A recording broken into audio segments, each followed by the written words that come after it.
Selamat pagi Bapak Ibu dan saudara-saudaraku, salam sejahtera dalam Yesus Kristus. Semoga semua telah bangun dengan semangat di hari ini. Selamat berjumpa kembali melalui Renungan Pagi edisi 4 November 2021. Bacaan kita pagi ini dari Lukas 15 ayat 29 demikian. Tetapi ia menjawab ayahnya katanya, "Telah bertahun-tahun aku melayani Bapa dan belum pernah aku melanggar perintah Bapa. Tetapi kepadaku belum pernah Bapa memberikan seekor anak kambing untuk bersukacita dengan sahabat-sahabatku. Kepunyaanku adalah kepunyaanmu. Adalah keajaiban apabila Allah Bapa mengasihi seseorang dengan berkat-berkat khususnya, bahkan yang kadang-kadang diberikannya dengan tak terduga."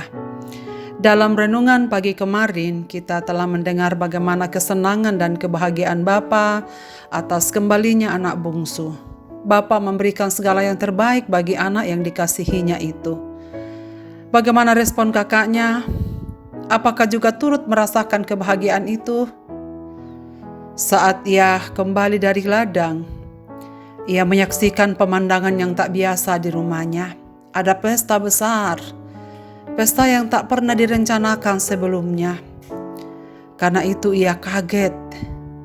Dan ketika ia mengetahui bahwa kemeriahan itu adalah pesta penyambutan adiknya, maka ia sangat marah. Sebab katanya, anak Bapa telah memboroskan harta kekayaan Bapa bersama-sama dengan pelacur-pelacur. Maka Bapa menyembelih anak lembu tambun itu untuk dia. Perhatikan saudara sekalian bagaimana sang kakak memanggil adiknya bukan lagi dengan adik tetapi anak Bapa. Menunjukkan ada jarak dalam perasaannya dengan si adik. Jelas ini menunjukkan bahwa ia sangat kecewa terhadap perilaku adiknya yang memboroskan harta kekayaan bahkan telah hidup bersama pelacur menurutnya. Betapa memalukan. Namun mengherankan bapaknya malah mengadakan pesta penyambutan yang luar biasa. Sangat manusiawi jika ia protes pada perlakuan bapaknya. Hal itu tidak pantas dilakukan.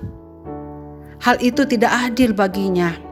Harusnya dialah yang layak menerima pesta itu, bukan adiknya, sebab alasan yang jelas.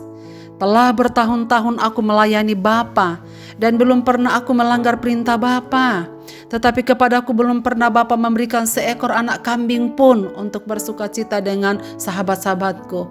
Sementara anak Bapa diberikan seekor lembu tambun untuk berpesta. Coba lihat, aku sudah membudakkan diriku kepadamu selama bertahun-tahun. Dan sekarang apa yang telah Ayah lakukan untuk aku? Aku sudah setia melayani, bekerja untuk Bapa bertahun-tahun lamanya. Apakah Ayah tahu bahwa aku capek, aku lelah, aku telah berkorban? Apa yang kuterima dari Bapa? Bapa sungguh tidak adil. Mengapa Ia yang sudah bersalah malah mendapatkan penghargaan yang sebesar itu? Saudara sekalian, demikianlah yang dirasakan sang kakak. Menakjubkan bagaimana respon ayahnya kepadanya.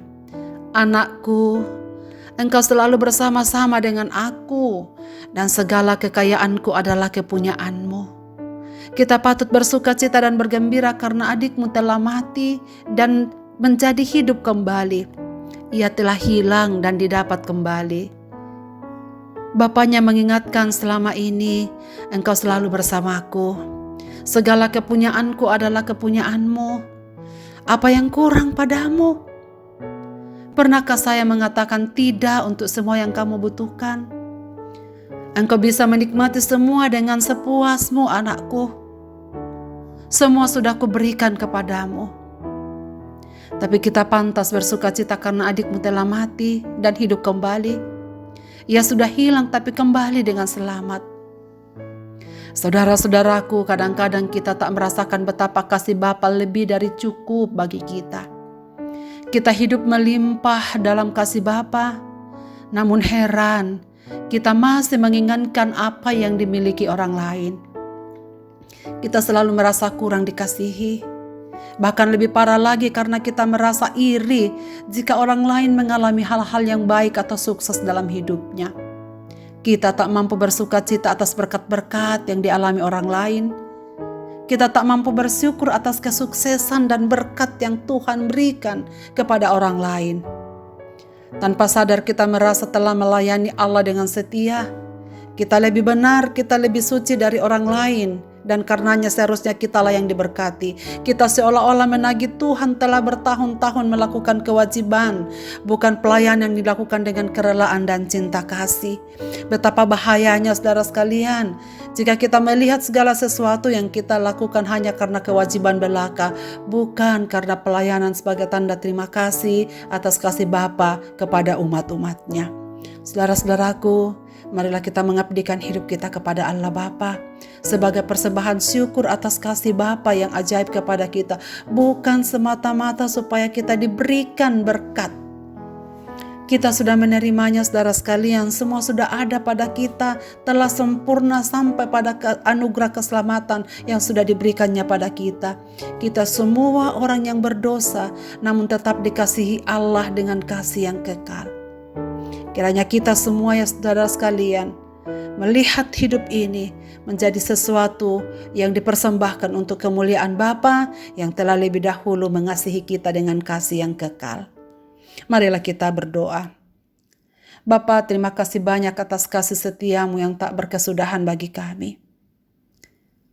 Engkau Allah yang penuh cinta kasih kepada kami. Mohon ampun, kadang kami tak dapat merasakan kasih-Mu, bahkan merasa Tuhan memperlakukan kami tidak adil. Berilah kepekaan kepada kami untuk selalu merasakan dan mengalami kasih-Mu sepanjang hari dan sepanjang hidup kami.